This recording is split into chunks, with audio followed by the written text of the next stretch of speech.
Mon ami, Dieu te dit aujourd'hui, tu es riche. Oui, je sais, ce n'est peut-être pas ce que ton compte bancaire reflète. Peut-être que tu regardes ta vie, tes ressources, ton travail, et tu te dis, Seigneur, riche en quoi? Mais Dieu ne parle pas de richesse matérielle.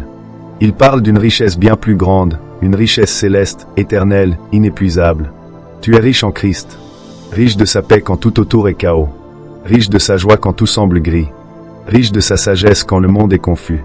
Riche de son amour, celui qu'aucune tempête ne peut renverser. Dans Éphésiens 1 verset 3, il est écrit, « Béni soit Dieu, le Père de notre Seigneur Jésus-Christ, qui nous a bénis de toutes sortes de bénédictions spirituelles dans les lieux célestes en Christ. » Tu comprends ce que ça veut dire? Tu n'attends pas d'être béni, tu le es déjà. Tu n'espères pas que Dieu te donne quelque chose. Il t'a déjà tout donné en Jésus. Quand Christ est entré dans ta vie, le ciel entier a ouvert ses portes. Tout ce que tu crois manquer ici-bas existe déjà en lui. La force dont tu as besoin est en lui. La sagesse que tu cherches est en lui.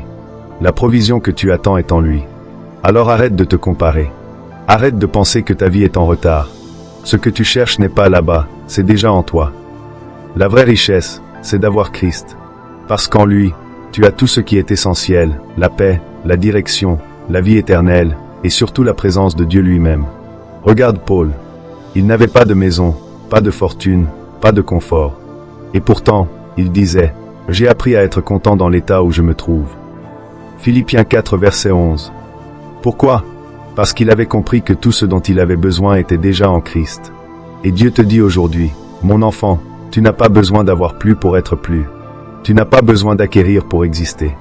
Tu n'as pas besoin de prouver ta valeur, car ta valeur est déjà gravée dans mon amour. Alors, lève-toi avec reconnaissance. Tu n'es pas pauvre, tu es porteur de promesses. Tu n'es pas vide, tu es rempli de grâce. Tu n'es pas en manque, tu débordes déjà. Tu es riche, parce que tu es en Christ.